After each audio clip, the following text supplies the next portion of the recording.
আসসালামু আলাইকুম ওরহমতুল্লাহি ওবরাকাতু। প্রিয়দিনদার ইমানদার পরহেজগার মুত্তাকি মুমিন মুসলমান ভাই ও বোনেরা, মুহররম মাস চলিতেছে বলতে প্রায় শেষের দিকে, কিছুদিন হয়তো আছে। এই মুহররম মাসটিতে আপনি যদি আমল না করেন তাহলে এটা আপনার জন্য চরম ব্যর্থতা বা চরম দুঃখজনক বা হতাশাজনক একটা ব্যাপার হয়ে দাঁড়াবে। দেখুন, মুহররম মাস হচ্ছে আপনার সারা বছরের আমল শুরু হওয়ার মাস।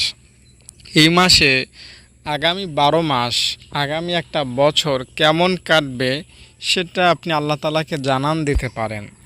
কারণ আল্লাহ তাআলার দৃষ্টিতে বৈশাখ কিংবা জানুয়ারি কিংবা অন্য কোনো মাস আল্লাহ তাআলার কাছে মনোনীত না।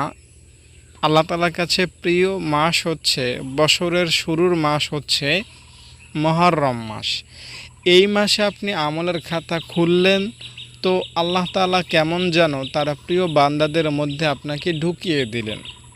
তাই এই মাসটির প্রথম 10 দিন অন্তত আপনাকে ভালোভাবে নিজেকে রাঙাতে হবে। 10 দিন ভালোভাবে আমল না করতে পারলেও মিনিমাম 10 তারিখে আপনাকে অবশ্যই আমল করতে হবে ইনশাআল্লাহ।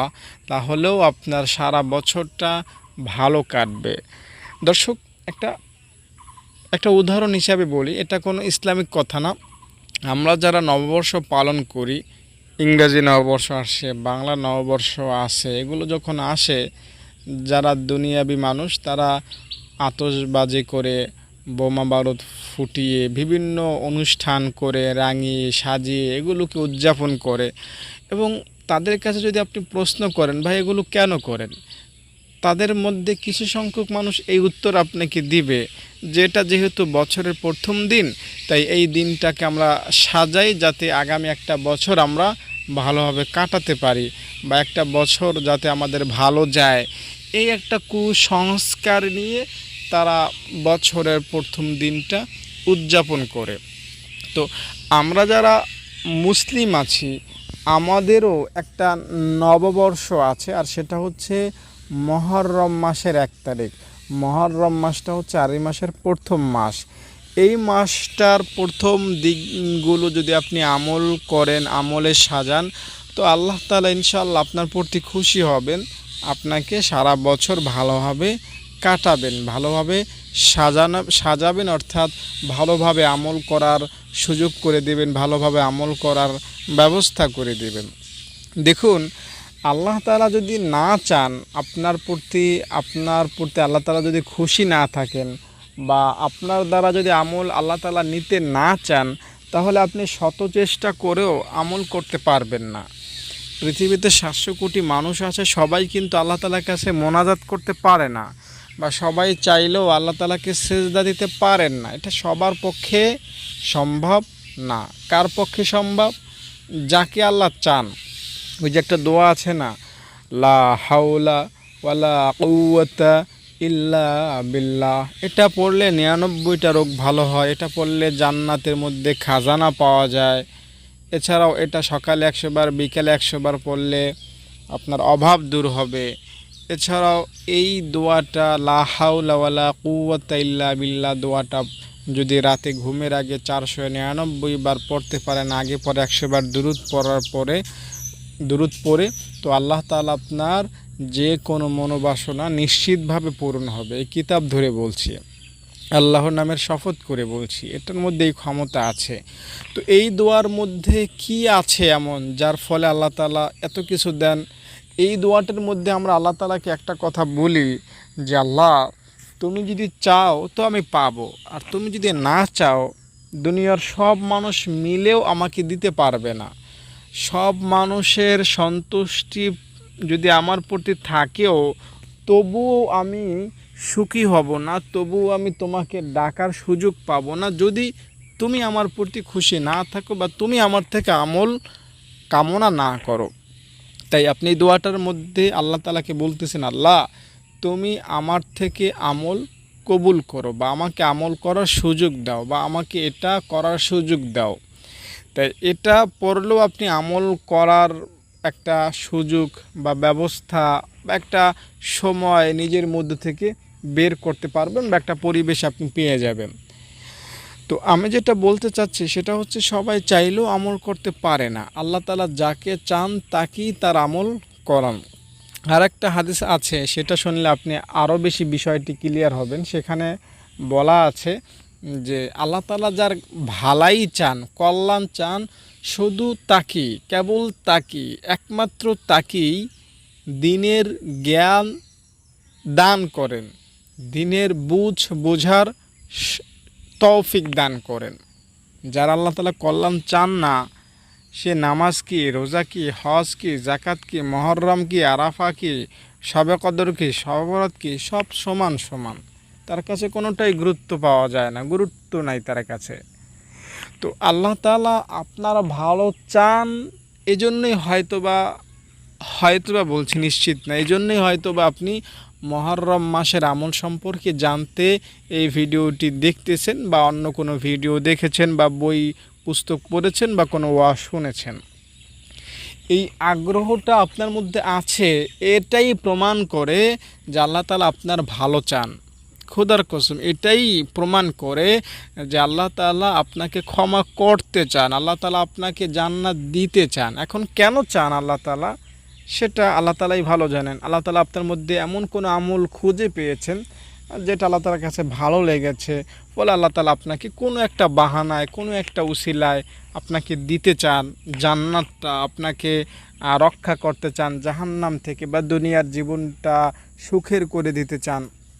তাই আপনি টেনশন করবেন না, হতাশায় ভুগবেন না। মহররম মাস সম্পর্কে আরও জানুন, আমল করতে থাকুন, ইনশাল্লাহ আল্লাহ তাআলা আপনাকে অবশ্যই দিবেন। মনে রাখবেন, আপনার সাথে কেউ না থাকলেও আল্লাহ আছেন। আল্লাহ আপনার প্রত্যেকটা ডাক শোনেন, আল্লাহ আপনাকে অবশ্যই পুরস্কৃত করবেন। একটা হাদিস বলি, আব্দুল কাদের জেলানির কথা, হাদিস না এটা। তিনি একবার বলতেছিলেন, আল্লাহ তোমাকে এত ডাকলাম, কোনো দিন সাড়া পেলাম না, অথচ দুনিয়ার মানুষ আমাকে বড় পীর বলে, আমি নাকি তোমার অনেক বড় বলি, কোনো দিন তো তোমার আওয়াজ শুনলাম না, বা ডেকে তোমার উত্তর শুনলাম না, আর শুনেছি তোমাকে ডাকলে নাকি তুমি সাড়া দাও, কই আল্লাহ সাড়া সুরা তো পেলাম না। তো এমন ভাবনায় তিনি আছেন, হঠাৎই আল্লাহ তাআলা তাকে ইলহামভাবে জানালেন, একটা অদৃশ্য শক্তিতে আল্লাহ তাআলা তাকে জানালেন যে আব্দুল কাদের, তুমি যে আমাকে ডাকো, যদি তোমার ডাকে আমি সাড়াই না দিতাম, তো তোমার ওই জিহ্বা দ্বারা, তোমার ওই মুখ দ্বারা আমি আল্লাহ নামটা কিভাবে উচ্চারণ করতা। আমি তোমার ডাকে সাড়া দেই বলেই তুমি শনিবার ডাকতে পারো, রবিবার ডাকতে পারো, সোমবার ডাকতে পারো, সপ্তাহের 7টা দিনই ডাকতে পারো। আর আমি যদি তোমার প্রতি খুশিই না থাকতাম, তো তুমি আমাকে ডাকতেই পারতা না। তার মানে এই ঘটনাও এটা প্রমাণ করে যে আমরা গতকালকে আল্লাহ তাআলাকে ডাকতে পেরেছি, আজকেও আল্লাহ তাআলার স্মরণ করতে পারছি, নামাজ পড়তে পারছি, মহররম মাস সম্পর্কে জানতে পারতেছি, বা আমল করতে চেষ্টা করতেছি। একমাত্র এটা প্রমাণ করে, বা শক্তিশালীভাবে এটা প্রমাণিত যে আল্লাহ তাআলা আমার গত দিনের আমল কবুল করেছেন, বা আল্লাহ তাআলা আমার থেকে আরও বেশি আমল চান, আল্লাহ তাআলা আমাকে দেওয়ার জন্য আরও বেশি বাহানা খুঁজতেছেন। তাই আল্লাহ তাআলাকে ডাকুন, আল্লাহ তাআলা অবশ্যই আপনার সাথে আছেন, অবশ্যই আপনাকে দিবেন। আপনার যেটা লাগবে সেটা তো দিবেন, আর যেটা আপনার লাগবে না, যেটা আপনি জানেন না যে আমার কোনটা লাগবে, সেটাও আল্লাহ আপনাকে দিবেন। কারণ আজকের এই ডেটে, আজকের এই তারিখে, মহররম মাসের আজ সম্ভবত 5 তারিখ, এই 5 তারিখে আপনার যেটা লাগবে সেটা আপনি জানেন, কিন্তু আগামী 1 বছর পরে আপনার কি লাগবে সেটা আপনি জানেন না। তো মহররম মাসে যদি আপনি আমল করেন, আল্লাহ তাআলাকে যদি খুশি করতে পারেন আমল করে, তো আগামী 1 বছর পরে যেটা লাগবে সেটা আল্লাহ তাআলা অবশ্যই জানেন, সেটাও আল্লাহ তাআলা আপনার জন্য অগ্রিম ব্যবস্থা করে রাখবেন। তাই আল্লাহ তাআলাকে ডাকুন, আল্লাহ তাআলা আপনাকে অনেক পুরস্কার দিবেন, অনেক সওয়াব দান করবেন। তো অনেক কথা বললাম, এখন আমি মূল পয়েন্টে আসি। দেখুন, মহররম মাসে কোন আমল করবেন। মহররম মাসে আমলের অভাব নাই, বিশেষত একটা আমল আছে গুরুত্বপূর্ণ, সেটা হচ্ছে 10 তারিখে রোজা রাখা। এবং 9 তারিখে অথবা 11 তারিখে রোজা রাখা।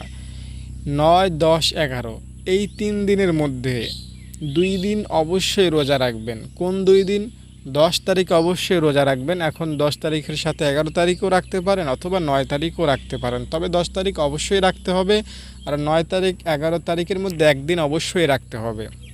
যদি এমন হয় যে আপনি 10 তারিখে রোজা রাখলেন, আবার 12 তারিখে রোজা রাখলেন, 11 তারিখেও রাখলেন না, 9 তারিখও রাখলেন না, তাহলে মুহররম মাসের যে রোজার বিধান বা যেই সিস্টেম বা নবীজি যেভাবে রাখতে বলেছেন সেটা আপনি অমান্য করলেন, ফলে আল্লাহ তাআলা আপনার প্রতি খুব বেশি খুশি হবেন না, এটা লিখে নিতে পারেন। তাই আপনি অবশ্যই 10 তারিখে, 9 তারিখে অথবা 10 তারিখে, 11 তারিখে রোজা রাখবেন। এটা ঠিক যদি আপনার থাকে তাহলে মুহররম মাসের অন্যান্য আমল করেও আপনি উপকার পাবেন। আর এটাই যদি আপনার ঠিক না থাকে তাহলে অন্যান্য আমল করে ওইভাবে উপকার আপনি নাও পেতে পারেন। তাই আমি আপনাকে পরামর্শ দেব যে আপনি একটু দুর্বল হলেও চেষ্টা করবেন এই 2 দিন রোজা রাখতে। মা বোনরা যারা ভিডিওটি দেখতেছেন, আপনারা যদি পবিত্র না থাকতে পারেন সেক্ষেত্রে আর তো কিছু করার নাই। আল্লাহ তাআলার কাছে আপনি দুঃখটা প্রকাশ করবেন যে আল্লাহ, এত পবিত্র একটা দিন, নবীজি নিজে এই দিনে রোজা রেখেছেন, আমি রাখতে পারতেছেন, আল্লাহ আমি তো অপবিত্র, তুমি আমাকে সওয়াব থেকে মাহরুম করিও না আল্লাহ। তো এইভাবে একটা দুঃখ প্রকাশ করবেন ইনশাল্লাহ, তাহলে যিনি রোজা রাখতেছেন তার মতো করে আপনাকে আল্লাহ তাআলা সওয়াব দিয়ে দিবেন। আর মা বোনরা যদি পবিত্র থাকেন অবশ্যই একই সিস্টেমে রোজা রাখবেন। 10 তারিখে অবশ্যই রাখবেন, পাশাপাশি 9 তারিখে অথবা 11 তারিখে রোজা রাখবেন। তো এটা গেল রোজার আমল বা রোজার বিধান। এই রোজা অবশ্যই আপনি রাখার চেষ্টা করবেন। এই রোজা রাখার পাশাপাশি আপনি অন্যান্য আমলও করবেন। আপনি এখন থেকেই আগ্রহ বা এখন থেকেই ওই রকম প্রস্তুতি নিতে থাকুন যে আমি মুহররম মাসের এই 2টা রোজা রাখবো। রাখলে কি হবে? আপনার 1 বছরের গুনাহ গ্যারান্টি সহকারে মাফ হবে, ওয়ারেন্টি না, গ্যারান্টি সহকারে মাফ হবে, নবীজি বলেছেন। তাই অতীত বছরের গুনাহটা ক্ষমা করার জন্য মুহররম মাসের এই রোজা অনেক বড় একটা সুযোগ। এছাড়াও 10ই মুহররম আসার আগে যে সময় বা যে দিনগুলো আছে এই দিনগুলোতে আপনি আরও অন্যান্য আমল করতে পারেন, যে আমলগুলো অনেক ফজিলতপূর্ণ বা অনেক আকর্ষণীয় বা অনেক মাধুর্যপূর্ণ, শুনতে ভালো লাগে, বিস্মিত হাদিস, এগুলো আপনি শুনবেন এবং আমল করবেন। আমি কিছু আমল আপনাকে বলি। এই আমলগুলো সারা বছরই করা যাবে, এগুলো শুধু মুহররমের সাথে খাস না। যেহেতু এখন মুহররম চলতেছে তাই আমি জাস্ট আপনাকে স্মরণ করে দিচ্ছি যে এই আমলগুলো মুহররমে করা যায়। প্রথমত আমি বলবো আপনাকে যে মুহররম মাসের মধ্যে আপনি সুবহানাল্লাহ, আলহামদুলিল্লাহ, আল্লাহু আকবার, লা ইলাহা ইল্লাল্লাহ এই তাসবিহগুলো বেশি বেশি পড়বেন। তাহলে কি হবে? এই তাসবিহগুলোই আপনার পক্ষে সুপারিশ করবে আল্লাহ তাআলার কাছে যে আল্লাহ, এই তাসবিহগুলো তোমার ওই বান্দা পড়তেছে, তুমি তাকে ক্ষমা করে দাও। সুবহানাল্লাহ, আলহামদুলিল্লাহ, আল্লাহু আকবার যখন আপনি পড়েন তো এগুলো কোনো প্যাকেটে জমা হয়ে পড়ে থাকে না। আল্লাহ তাআলার এই তাসবিহগুলো আপনি পড়ার সাথে আপনার মুখ থেকে বের হওয়ার সাথে সাথে এগুলো কেমন যেন জীবিত হয়ে যায়, জীবন খুঁজে পায় এবং এগুলো উপরে উঠতে থাকে। সুবহানাল্লাহ বললেন, এটা তো দেখা যায় না, ছোঁয়া যায় না, স্পর্শ করা যায় না, কিন্তু এটা যে কত বড় একটা বিষয় এটা পরকাল ছাড়া উপলব্ধি করা যাবে না। এই যে নেকি বা সোয়াব, এটা কিন্তু আমরা দেখতেও পাই না। টাকা দেখতে পাই, টাকার মূল্য বুঝি, কিন্তু নেকি দেখতে পাবো পরকালে, নেকির মূল্য বুঝতে পারবো পরকালে। তাই এগুলো পরকাল ছাড়া, আসলে মরা ছাড়া বুঝার বা বুঝানোর বা ওরকম কোনো সিস্টেম নাই। তাই শোনার মধ্যেই সীমাবদ্ধ রাখবেন এবং বিশ্বাস করবেন। আপনি যে সুবহানাল্লাহটা বললেন, আলহামদুলিল্লাহটা বললেন, এটা বলার সাথে সাথে আপনার মুখ থেকে বের হওয়ার সাথে সাথে আকাশে চলে যায়। সপ্তম আসমানের উপরে আরশে আজিম আছে আল্লাহ তাআলার, যেখানে থাকেন। আল্লাহ তাআলার বাড়ি, সহজে বলছি, আল্লাহ তাআলা সেখানে থাকেন। আল্লাহ তাআলা সব জায়গায় আছেন, বিশেষ করে ওই জায়গাটা আল্লাহ তাআলা পছন্দ করেন সবার উপরে। আল্লাহ তাআলার আরশ সবচেয়ে বড়। ওই আরশের চতুর্দিকে, মনে করেন এটা আল্লাহ তাআলার আরশ, এই আরশের চতুর্দিকে সুবহানাল্লাহটা গিয়ে ঘুরতে থাকে। ঘুরতে থাকে আর আপনার নাম উচ্চারণ করতে থাকে, আল্লাহ আব্দুর রহিম, আব্দুল করিম আমাকে ডেকেছে, তুমি তাকে মাফ করো, তুমি তাকে মাফ করো। এভাবে ইনশাআল্লাহ আপনার জন্য এই তাসবিহগুলো নিজেই সুপারিশ করবে। আর লা ইলাহা ইল্লাল্লাহ প্রসঙ্গে একটা পরিষ্কার হাদিসে নবীজি নিজে বলেছেন, যেটা যখন কোনো বান্দা পড়ে মুখ থেকে বের করলেন লা ইলাহা ইল্লাল্লাহ, উজু থাক বা না থাক কোনো ফ্যাক্টর না, মুখ থেকে বের হলো লা ইলাহা ইল্লাল্লাহ, মন থেকে পড়লেন, তো এটা উপরে যায়। এটা উপরে যাওয়ার সাথে সাথে আসমানের দরজা মুহূর্তের মধ্যে খুলে যায়, সব আসমানের দরজা খুলে যায় এবং এটা আল্লাহ তাআলা আরশের কাছে একটা খুঁটি আছে, ওই জায়গা পর্যন্ত চলে যায়। খুঁটি তখন নড়তে থাকে। খুঁটি নড়তে থাকার পরে আল্লাহ তাআলা বলেন, খুঁটি তুমি কাঁপছো কেন, নড়ছো কেন? আল্লাহ তাআলা বলে, আর আল্লাহ তাআলার কাছে খুঁটি তখন কেমন যেন বলে, আল্লাহ আজকে মুহররমের একটা দিন, তোমার ওই বান্দা লা ইলাহা ইল্লাল্লাহ পড়লো, অথচ দেখো তোমার ফেরেশতা এখনও তার গুনাহ মাফ করলো না, ডিলিট করলো না। তার গুনাহ ডিলিট করতে বলো, না হলে কিন্তু আমি থামবো না। আল্লাহ তাআলা বলেন, আমার আরশের খুঁটি তুমি থেমে যাও, আমি এখনই ফেরেশতাকে আদেশ করছি তার গুনাহ যাতে ডিলিট করে দেয়। ফেরেশতা তার গুনাহ মাফ করে দে। হাদিসে আছে, এই কিতাবই আছে, আল্লাহ তাআলা তখন তার গুনাহ A to Z সম্পূর্ণভাবে ক্ষমা করে দেন। লা ইলাহা ইল্লাল্লাহ তাই মুহররম মাসে পড়ুন, সুবহানাল্লাহ পড়ুন, আলহামদুলিল্লাহ পড়ুন, আল্লাহু আকবার পড়ুন। এগুলো আপনার জিন্দেগির সব গুনাহ মাফ করতে সাহায্য করবে। উম্মে হানি রাদিয়াল্লাহু তাআলা আনহা থেকে একটা হাদিস আছে, তিনি নবীজির কাছে আসলেন আর বললেন, ইয়া রাসূলুল্লাহ, অন্যান্য সাহাবীরা তো অনেক যুবক, তারা সারা রাত নামাজ পড়ে, রোজা রাখে, এই সেই কত রোজা তারা রাখে, কত আমলই তারা করে, আমি তো ওগুলো করতে পারি না, আমি খুব বৃদ্ধা, আমাকে সহজ আমল বলে দেন। নবীজি বলেন, তুমি পড়ো সুবহানাল্লাহ, আলহামদুলিল্লাহ, আল্লাহু আকবার 100 বার করে পড়ো। কী হবে পড়লে ইয়া রাসূলুল্লাহ? হাদিস বলছে যে এই বাক্যগুলো কেউ যদি 100 বার করে পড়ে, আল্লাহ তাআলা তাকে 100 উট কোরবানি করার সওয়াব দান করবেন, 100 ঘোড়া আল্লাহর রাস্তায় দান করা, সদকা করার সওয়াব দান করবেন এবং 100 গোলাম আজাদ করার সওয়াব দান করে দিবেন।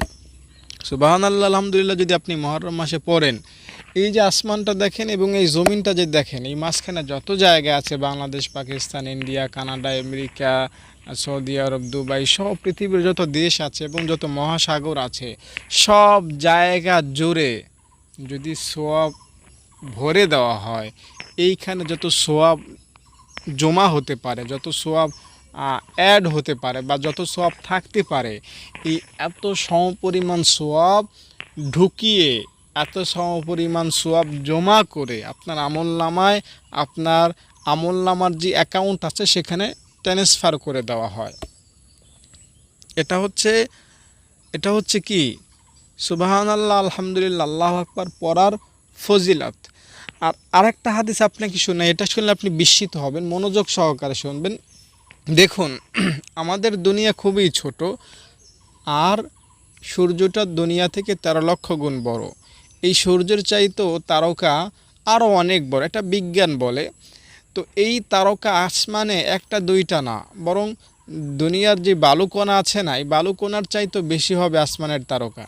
কারণ দুনিয়া তো খুবই ছোট, কিন্তু আসমান তো বিশাল, তার কোনো অন্তই নাই। আসমান যে কত বড় এটা কোনো নবী রাসূলরাও জানতেন না, আল্লাহ তাআলাই ভালো জানেন কত বড় আসমান। তো এই আসমানে যত তারকারা যে আছে, এগুলো তো অনেক বড় জায়গা জুড়ে আছে। তো এই আসমান থেকে জমিন অনেক বড় জায়গা না? অবশ্যই অনেক বড় একটা স্পেস, অনেক বড় একটা ফাঁকা জায়গা।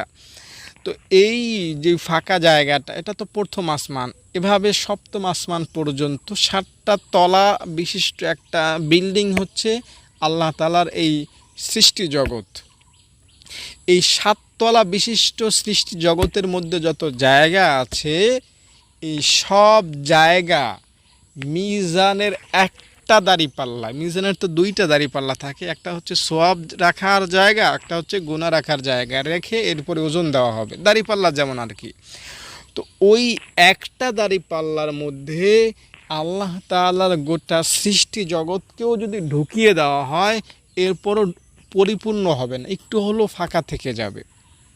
এত বড় আল্লাহ তাআলা মিজানের দাঁড়িপাল্লাকে তৈরি করে রেখেছেন, বুঝতে পেরেছেন? এত বড়। তো এত বড় দাঁড়িপাল্লা সওয়াব দ্বারা যদি আপনি ভরতে চান, তাহলে সুবহানাল্লাহ বলবেন একবার, তো অর্ধেক ভরে যাবে। নবী বলেন আলহামদুলিল্লাহ পড়বা, তাহলে বাকি অর্ধেকও মিজানের দাঁড়িপাল্লা ভরে যাবে। এখন আপনার গুনাহ যদি ওই অপর পাল্লায় যে দাঁড়িপাল্লাটা আছে ওটা যদি ভরেও যায় আর সুবহানাল্লাহ আলহামদুলিল্লাহ যদি থাকে, তো ওজন দেওয়া হবে, দেখা যাবে সওয়াবও ভরেছে গুনাহও ভরেছে। আল্লাহ তাআলা তখন খুশি হয়ে আপনাকে কিন্তু মাফ করে দিবেন। তাই সুবহানাল্লাহ আলহামদুলিল্লাহ এই মুহররম মাসে পড়ার চেষ্টা করুন, সত্যি ভাগ্যবান হয়ে যাবেন। নবীজি বলেন, বান্দা উম্মত শোনো, এই জমিনে এই দুনিয়ায় আমার কাছে সবচেয়ে প্রিয় জিনিস কি জানো? সুবহানাল্লাহ, এটা প্রিয়, আলহামদুলিল্লাহ এগুলো প্রিয় আমার কাছে, এগুলোর চাইতে প্রিয় আমার কাছে কিচ্ছু নাই। নবীজি সাল্লাল্লাহু আলাইহি সাল্লাম এগুলো আমাদেরকে পড়তে বলেছেন।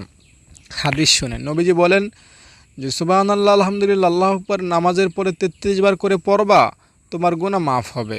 তোমার গুনাহ যত বেশিই হোক কোনো ফ্যাক্টর না, গুনাহ একটা দুইটা 500 1000 কোটি 5000 কোটি, উম্মত তোর গুনাহ মাফ হবে, মাফ হয়েই যাবে, পর তোর গুনাহ মাফ হবে। এগুলো পড়লে জান্নাতে নেয়ামত বাড়তে থাকে, নেয়ামত তৈরি হতে থাকে। সুবহানাল্লাহ আলহামদুলিল্লাহ আল্লাহু আকবার লা ইলাহা ইল্লাল্লাহ, সুবহানাল্লাহ আলহামদুলিল্লাহ আল্লাহু আকবার লা ইলাহা ইল্লাল্লাহ। এগুলো হচ্ছে আল্লাহ তাআলার জিকির। এগুলো যদি আপনি করেন, আল্লাহ তাআলাও আপনার জিকির করবেন। আপনি যদি এই বাক্যগুলো, এই তাসবিহগুলো কোনো মানুষের সাথে করেন, মনে করেন আপনার বাচ্চাকে নিয়ে জিকির করলেন, বা আপনার বন্ধু বা আপনার বাবা বা আপনার বন্ধুকে নিয়ে জিকির করলেন, তাহলে কি হবে জানেন? আসমানে আল্লাহ তাআলা একজন ফেরেশতা পাঠাবেন। এই ফেরেশতা যা, আমার ওই বান্দা যেহেতু আমার জিকির করতেছে, আমার স্মরণ করতেছে, তাও আবার মানুষের সাথে, তাই তার জন্য একটা ঘোষণা দিয়ে আস, কি বলবি? তার গুনাহ আমি আল্লাহ মাফ করে দিয়েছি। তো এই ফেরেশতা আসে, যথারীতি বান্দাকে লক্ষ্য করে বলেন, এই বান্দা, তুমি তো ভালো কাজ করেছো, আল্লাহ তাআলা সুসংবাদ দিয়েছেন, আল্লাহ তাআলা আমাকে বলেছেন তোমার গুনাহ মাফ হয়েছে এবং তোমার গুনাহ নেকি দ্বারা পরিবর্তন হয়ে গিয়েছে। গুনাহ মাফ হয়েছে, আবার গুনাহগুলো কি হয়েছে? নেকি হয়ে গিয়েছে। তো এই মুহররম মাসে এই সুযোগটা হাতছাড়া করবেন না। আর আপনি যদি আল্লাহ তাআলার জিকির করতে পারেন, আল্লাহ তাআলাও আপনার স্মরণ করবেন। হাদিস আছে, কেউ যখন আল্লাহ তাআলার স্মরণ করে, আল্লাহ তাআলার জিকির করে, আল্লাহ তাআলাকে ডাকাডাকি করে, তো আল্লাহ তাআলাও তখন তাকে স্মরণ করেন। আমরা আল্লাহ তাআলাকে স্মরণ করি সুবহানাল্লাহ আলহামদুলিল্লাহ বলার মাধ্যমে, আর আল্লাহ তাআলা আমাদেরকে স্মরণ করবেন আমাদের গুনাহ মাফ করার মাধ্যমে, আমাদেরকে স্মরণ করবেন জান্নাত দেওয়ার মাধ্যমে, আমাদেরকে স্মরণ করবেন আল্লাহ তাআলা আমাদের বিপদ আপদ বালা মুসিবত দূর করার মাধ্যমে। তাই যারা ভিডিওটি ধৈর্য সহকারে দেখলেন, আমি আপনাদেরকে একটা পরামর্শই দিব যে মুহররম মাসের যে দিনগুলো আছে, প্রথম 10 দিন, এই দিনগুলোতে সুবহানাল্লাহ আলহামদুলিল্লাহ আল্লাহু আকবার বেশি পরিমাণ পড়ুন। বিশ্বাস করুন, আপনার একটা গুনাহ থাকবে না। যদি হাদিস সত্য হয়ে থাকে, যদি কোরআন সত্য হয়ে থাকে, এটা আমি গ্যারান্টি সহকারে বলছি, ওয়ারেন্টি না, বা কোনো সংশয় সন্দেহ অন্তরে রেখে আপনাকে বলছি না। আমার কাছে পর্যাপ্ত পরিমাণ রেফারেন্স আছে, যেই রেফারেন্সগুলোর আলোকে আমি আপনাকে গ্যারান্টি সহকারে বলছি, আপনি মুহররম মাসের দিনগুলোতে বেশি বেশি সুবহানাল্লাহ পড়ুন, আলহামদুলিল্লাহ বেশি পড়ুন, আল্লাহু আকবার পড়ুন এবং লা ইলাহা ইল্লাল্লাহ বেশি বেশি পড়তে থাকুন। আর কিছু হোক বা না হোক, আর কিছু পান বা না পান, এটা নিশ্চিত যে আপনার গুনাহ একদম মাফ হয়ে যাবে এবং আপনার জন্য জান্নাত নিশ্চিত হয়ে যাবে ইনশাআল্লাহ। তাই লা ইলাহা ইল্লাল্লাহ পড়ুন না ভাই। হাদিসে আছে কি জানেন? দিনে অথবা রাতে, ওঠা অবস্থা কিংবা বসা অবস্থা, যে কোনো সময় কেউ যখন লা ইলাহা ইল্লাল্লাহ পড়ে, তো এটা পড়ার ফলে তার যে গুনাহগুলো আছে, এই গুনাহগুলো আগে মাফ করে দেওয়া হয়। এরপরে এই গুনাহগুলো নেক বানানো হয়, নেক বানিয়ে তাকে দিয়ে দেওয়া হয়। লা ইলাহা ইল্লাল্লাহর এই পাওয়ার আছে, এই ক্ষমতা লা ইলাহা ইল্লাল্লাহর মধ্যে আছে। আরেকটা মজার হাদিস শোনেন। হাদিসে আছে, নবীজি বলেন, জান্নাতের গেইটে আল্লাহ তাআলা লিখে রেখেছেন, আনাল্লাহ মান ক্বালা লা ইলাহা ইল্লাল্লাহ লা উআযিবু। আমি হাদিসটির মর্ম কথা বললাম। এই জান্নাতের গেইটে এই কথাটা লেখা আছে। এই কথাটার অর্থ হচ্ছে, বান্দা আমি আল্লাহ আমি তোকে শাস্তি দিব না যদি তুই লা ইলাহা ইল্লাল্লাহ পড়তে পারিস। লা ইলাহা ইল্লাল্লাহ পড়লে আমি তোকে শাস্তি দিব না। শোনেন, হাদিস কোরআনে আছে, আল্লাহ তাআলা কোনো লা ইলাহা ইল্লাল্লাহ পড়নেওয়ালাকে যদি জাহান্নামে দিয়েও দেন, কোনো একটা অপরাধ করেছিল, হয়তো বান্দার হক নষ্ট করেছে, অনেক সওয়াব নিয়ে উঠেছে, তার সওয়াব যত সওয়াব সে করেছে সব আরেকজনকে দিতে হয়েছে। হয়তো একটা সময় খারাপ ছিল, কারো টাকা মেরে খেয়েছে, এরপর তাকে আর পায়নি, তার সেজন্য ক্ষমাও চেয়ে নিতে পারেনি। এরপরে অনেক সওয়াব নিয়ে পরকালে উঠেছে, কিন্তু ওই পাওনাদার তার সব সওয়াব নিয়ে গিয়েছে। তো ফলাফল কি তাকে জাহান্নামে যেতে হবে? এমন কোনো কারণে হয়তো বা জাহান্নামে যেতে হলো, কোনো লা ইলাহা ইল্লাল্লাহ পড়নেওয়ালাকে, অথবা নামাজ পড়ে না বা কোনো একটা গুনাহ করেছে যার কারণে জাহান্নামে যেতে হলো। তো আল্লাহ তাআলা তখন লা ইলাহা ইল্লাল্লাহর কথা তাকে মনে করিয়ে দেবেন, আর ওই ব্যক্তি লা ইলাহা ইল্লাল্লাহ পড়তে থাকবে, ফলে জাহান্নামের আগুন তার কাছে আসতে পারবে না। জাহান্নামের ফেরেশতার নাম হচ্ছে মালেক। মালেক ফেরেশতা জাহান্নামের আগুনকে বলবে, এই জাহান্নামের আগুন, তাকে শাস্তি দিচ্ছ না কেন, তাকে পুড়ছ না কেন? তখন জাহান্নাম এই উত্তরটা দিবে, লাইসা লি সুলতান আলা মান ক্বাল লা ইলাহা ইল্লাল্লাহ। এর জাহান্নামের ফেরেশতা শোন, আমি জাহান্নামের আগুন তাকে স্পর্শ করতে পারি না, তাকে শাস্তি দেওয়া, তাকে পুরানোর ক্ষমতা রাখি না। যার মুখে লা ইলাহা ইল্লাল্লাহ বের হয়, সে লা ইলাহা ইল্লাল্লাহ পড়তেছে, আমি তাকে কিভাবে শাস্তি দিই বল? লা ইলাহা ইল্লাল্লাহর এই পাওয়ার। ইমাম কুরতুবী রহমাতুল্লাহি আলাইহি বড় মাপের একজন আলেম ছিলেন, বুজুর্গও ছিলেন। তিনি লিখেছেন যে লা ইলাহা ইল্লাল্লাহ পড়লে এই উপকারটা হবে, অর্থাৎ তার কথার মর্মকথা হচ্ছে যে আমরা যদি লা ইলাহা ইল্লাল্লাহ পড়তে পারি, তাহলে জাহান্নামে গেলেও আল্লাহ তাআলা আমাদেরকে শাস্তি অনুভব করার সুযোগ দিবেন না। আমরা জানি যে অপারেশন যখন ডাক্তাররা করেন, তখন আমাদের শরীরকে অবশ করে নেন, যাতে আমাদের কোনো কষ্ট না হয়। যত বড় অপারেশন অত বড় সুখ। 24 ঘন্টা, 48 ঘন্টা, 72 ঘন্টা ধুমসে ঘুম, তার কোনো দুনিয়ার খবরই নাই। এদিকে ডাক্তারের অবস্থা খারাপ, ঠিক না? কিন্তু তার কোনো কষ্ট হয় না। তো এটা জাস্ট একটা এক্সাম্পল হিসেবে বললাম। তো ইমাম কুরতুবী কেমন যেন বলতেছেন যে শোনো, তুমি যদি লা ইলাহা ইল্লাল্লাহ পড়ো না, তো আল্লাহ তাআলা তোমাকে জাহান্নামে অবশ করে দিবেন, তোমার কোনো শাস্তিই লাগবে না। তিনি বলেছেন যে আল্লাহ তাআলা আমাদেরকে ঘুম পাড়িয়ে দেবেন জাহান্নামে, জাহান্নামের শাস্তি ঘুমের মধ্যে কমপ্লিট করে আমাদেরকে জান্নাতে ঢুকিয়ে দিবেন। এটা লা ইলাহা ইল্লাল্লাহ পড়ার ফলে হবে ইনশাআল্লাহ। তাই ভাই বোন, দর্শক শ্রোতা, এই মুহররম মাসে সময়টা আজে বাজে কাজে না লাগিয়ে, সময়টা অবহেলা অলসতা না করে লা ইলাহা ইল্লাল্লাহ জিকির করুন না, সুবহানাল্লাহ পড়ুন, আলহামদুলিল্লাহ পড়ুন, ধন্য হয়ে যাবেন, অনেক বেশি সাকসেস হবেন। আমার জন্য দোয়া করবেন যাতে আল্লাহ আমাকে মুহররম মাসের 10 তারিখ, 11 তারিখ অথবা 9 তারিখ, 10 তারিখ রোজা রাখার সুযোগ করে দেন, স্বাস্থ্য ঠিক রাখেন। আপনার জন্য দোয়া করি যাতে আপনিও রাখতে পারেন। মা বোনরা মুহররম মাসের 10 তারিখে রোজা রাখার জন্য দোয়া করতে থাকেন, যাতে আপনাদের শরীর নাপাক না হয়ে যায়। দোয়া করতে থাকেন, এরপরেও যদি নাপাক হয়ে যায় সেক্ষেত্রে ভিন্ন কথা, আল্লাহ তাআলা ইনশাআল্লাহ রোজা না রেখেও আপনাকে রোজা রাখার সওয়াব দিবেন। আর একটা কথা, যদি আপনি নাপাক হয়ে যান বা নাপাক থেকে থাকেন, তাহলে এই রোজাটা পরবর্তী সময়ে কাজা করার কোনো বিধান নাই। যে আপনি 10 তারিখে রোজা রাখতে পারলেন না, তাই আপনি যখন পবিত্র হবেন 15 তারিখে 10 তারিখে রোজা রাখবেন, তাহলে কিন্তু হবে না। 10 তারিখের রোজা যদি রাখতে না পারেন, নাপাক হওয়ার কারণে, এটা পরবর্তীতে আপনি কাজা করবেন না, অন্য রোজা রাখতে পারেন, নফল হিসাবে রাখতে পারেন। তো দর্শক, আশা করি অনেক কথাই শোনালাম এবং আপনার কাছে ভিডিওটি ভালো লেগেছে। যদি ভিডিওটি ভালো লেগে থাকে অবশ্যই লাইক, কমেন্ট, শেয়ার করবেন। আর আমার মাদ্রাসা যদি দান করতে চান আমাকে জানাবেন, ফোন করবেন। ভালো থাকেন, আসসালামু আলাইকুম।